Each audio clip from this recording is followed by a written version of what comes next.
Have you ever been frustrated when your favorite website ads don't load just because of an ad blocker?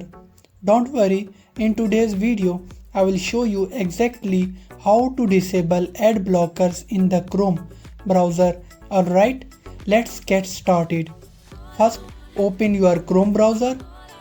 Look at the top right corner and click on three dots. From the menu that appear, click on Settings option.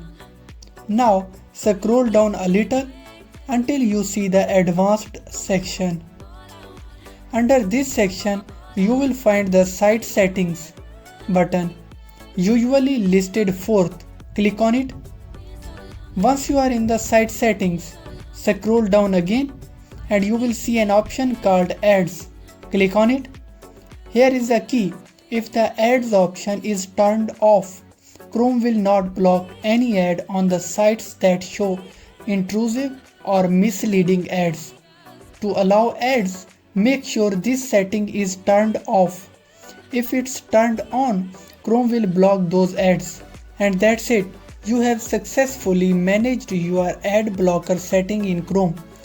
If this tutorial helped you, make sure to like this video, share it with someone who might find it helpful, and don't forget to subscribe to my channel for more helpful tips. Thanks for watching, and I will see you in the next video.